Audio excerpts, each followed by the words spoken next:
What's up guys, welcome back to my YouTube channel. In today's video, we are chatting about things that I learned in my first year of motherhood. Henrik is a year and a half now, which I cannot believe. He is a year and a half. I'm like, where has the time gone? I feel like time goes fast, but then when you have a little human growing up beside you, it goes even faster, or it's like you're keeping more track of time now. So it's like, it is crazy, but I wanted to record this video for you just because I didn't really know what to anticipate earlier on when Henrik was little and when I just became a mom, as well as when I was pregnant. I really didn't know what to expect, so I hope that you find this video helpful. If you guys want to see more mama content in the future, I would love to incorporate more of this in my YouTube channel, so let me know in the comments down below. And if you enjoy this video, be sure to give it a thumbs up to support my channel, and don't forget to hit the subscribe button.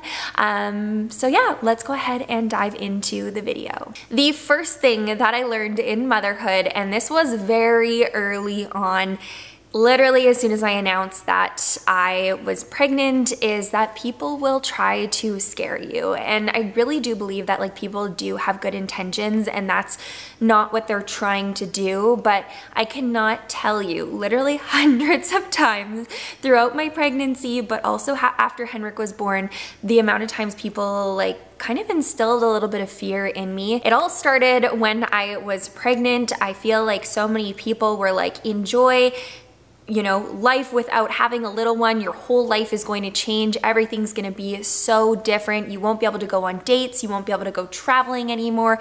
You won't be able to, do X, Y, Z, do these fun things because your life's going to be so different. And I completely understand that life will be different, but I don't think it's helpful to a mom to be or a dad to be fearful about like the wonderful changes that are happening through, having a baby and, welcoming a little one into the world. And those comments started early on in my pregnancy, but it was even about my pregnancy too. People would be like, oh, you wait until your third trimester when your back starts to hurt, or you wait until, the nausea starts to hit you. Like, so many comments.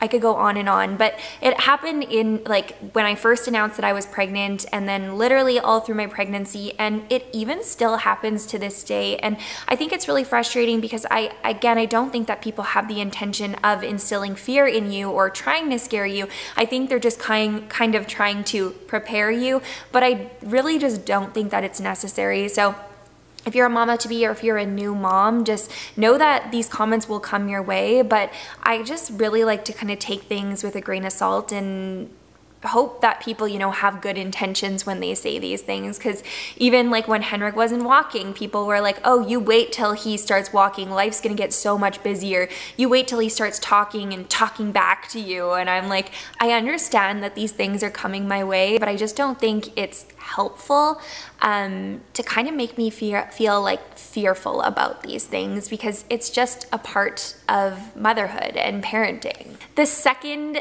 thing that I learned in motherhood is that there will be good days. There will be really, really good days, and there will be a lot of amazing good days, but there will also be some hard days. And of course, before Henrik was born, I had good and bad days all the time. But I feel like when you have a little one, their mood and their energy and their vibe takes a big toll on you. So if Henrik's not having like a good day, or he's being a little bit more fussy, or he's being a little bit more temperamental, or whatever kind of like mood he's projecting, like I feel that. And so although I might wake up, feeling really good, excited about my day, like sometimes that gets to me. And I think it's so important to remember that like you are so not alone in having those hard days.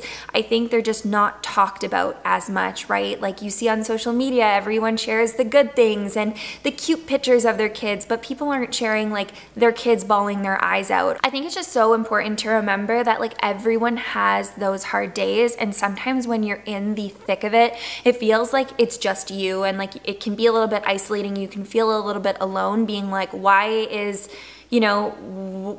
right now, like this week or this day is so difficult and so hard. But just know that you're not alone. I've experienced a lot more hard days over the last year and a half. But looking back on those, I hardly even remember them because those good days and those amazing memories and those moments truly shine through.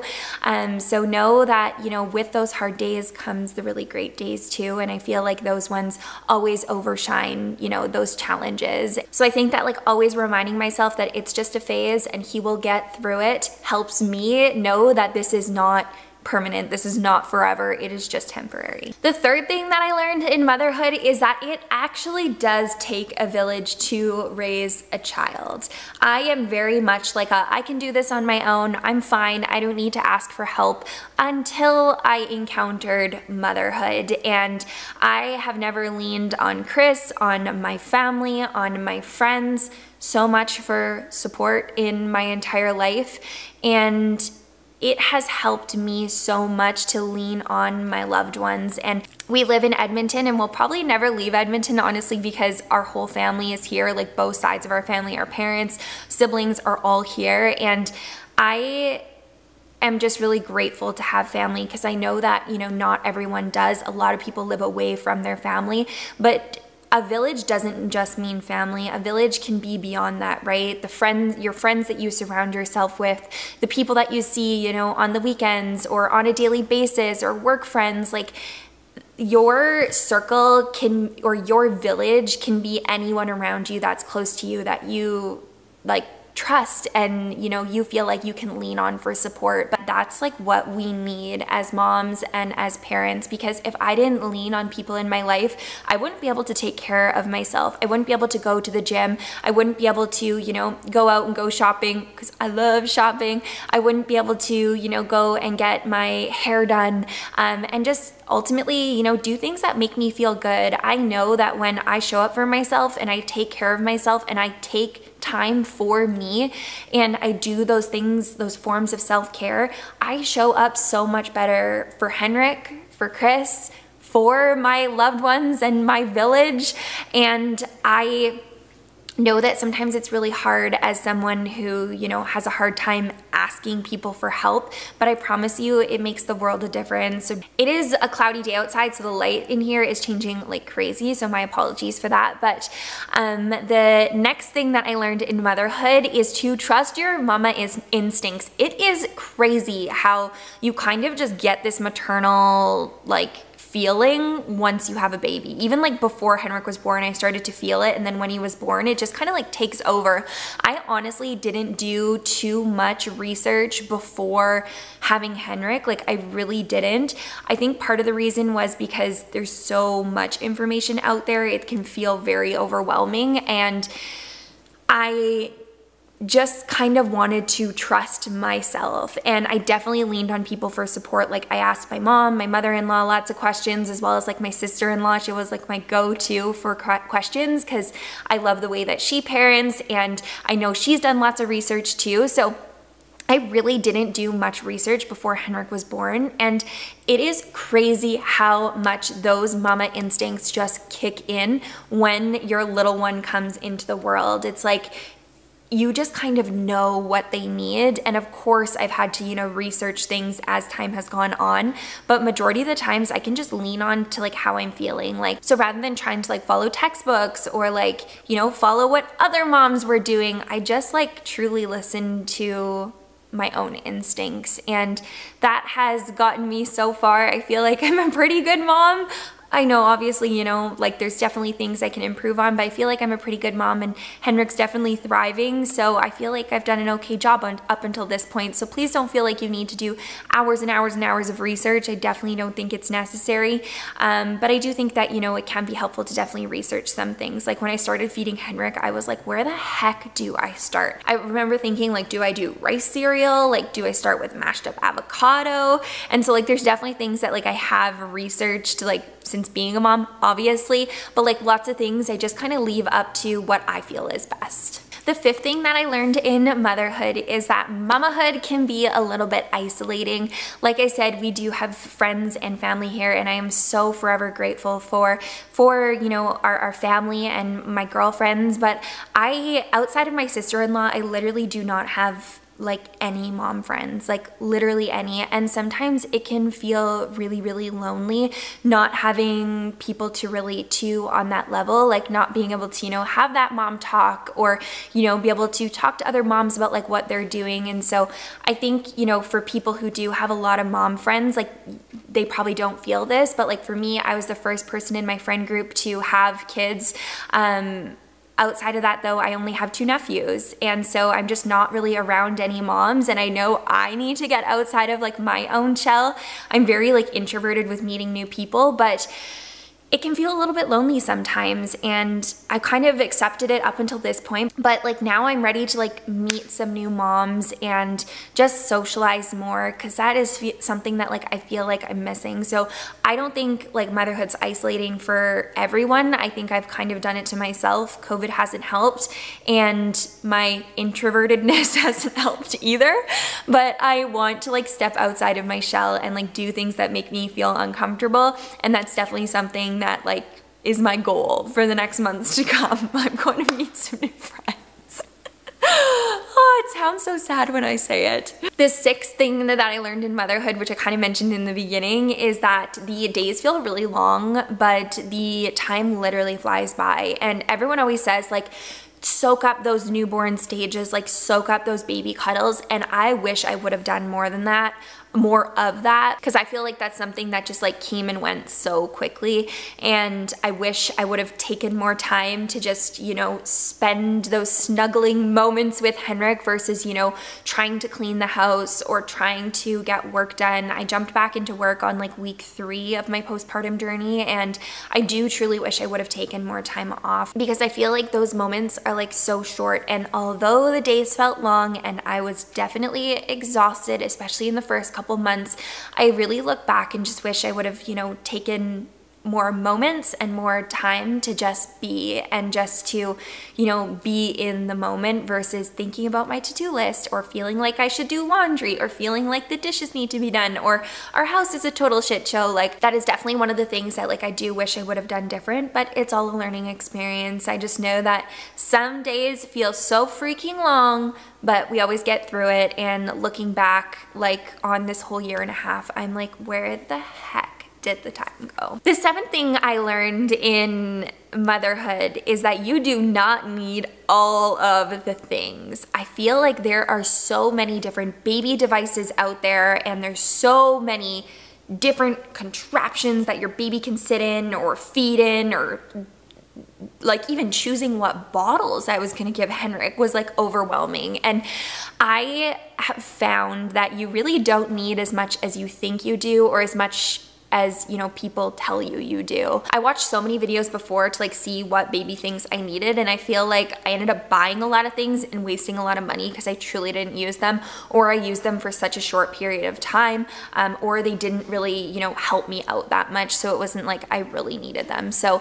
I definitely think that like some things can for sure be helpful, obviously, but there's a lot of like unnecessary baby things that you can definitely save your money on. So the 8th thing that I learned in my first year of mamahood is that sleep training changed my life. I know that, you know, not everyone has great success with sleep training, and we did, and I'm forever grateful for it, because since 4 months, we started sleep training Henrik just before 4 months, which is earlier than you're supposed to. You're supposed to wait until 4 months. And I actually did a whole sleep training video. I'll pop it on the screen here in the description box. But it literally changed my life, because I am not a fully functioning human if I do not get like 8 hours of sleep. If I get like 5-6 hours of sleep, I am begged the next day. And you know, when you're dealing with a 3-month-old or a 4-month-old, like 4 to 5 hours of sleep is pretty realistic. And I just knew that if I wanted to be the best mama and to be able to show up for my clients, for my business, for Chris, and just be like the happiest version of myself, that I needed more sleep. And so I took the time. I did the Taking Care of Babies training course.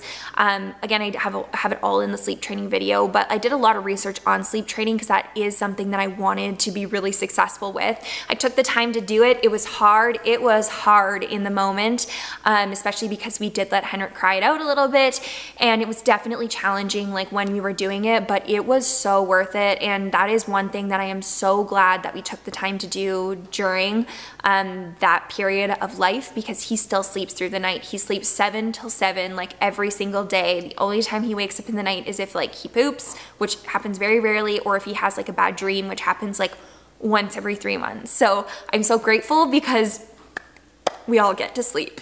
Another thing I learned is that there's not one way to parent your children, which I think is so beautiful, because there's not, you know, one specific route that you have to take. But I also think it makes it really challenging when there's like so many different decisions that you have to make, and there's not like one path that, you know, you're supposed to follow. And you might do things exactly opposite from, you know, your best friend who has a baby or your sister who has a baby, and that is 100% okay. I know for me, like even when I transitioned from trying to breastfeed to bottle feeding, I felt so much guilt because I felt like breastfeeding was the right thing to do. But for me, it was not right, and it was truly one of the best decisions that I made was transitioning to bottle feeding, and I'm so glad that I did with Henrik. And people definitely, you know, said comments sometimes, whether it was on social media or whether it was in life, and like I just had to remind myself like why I did it, and that my own personal philosophy is like fed is best. But it was really, really hard because again, there's not one said way to do it. It's just one of those decisions that I decided to make. But sometimes it's hard to, you know, hear those comments of people telling you that you should have done otherwise. I just constantly reminded myself that like I have to do what's best for me, what's best for Henrik, what's best for Chris and for our family. And those are just some of the things that I learned in this like first year and a half of having a baby, and I am truly still feeling like I'm learning every single day. It is such an incredible experience. So if you're a mama to be, know that I'm so excited for you. If you are a mom, know that you are absolutely crushing it. And I know some days it feels like you're drowning, but I promise you, you are doing so, so incredible. So if you guys enjoyed this video, I hope you like can resonate with some of this, and I hope you found it helpful. Be sure to give this video a thumbs up. Like I said, if you want to see more mama content in the future, let me know. I'm happy to bring it to you. But I hope you have an amazing rest of your day, and I will catch you in the next video. Bye.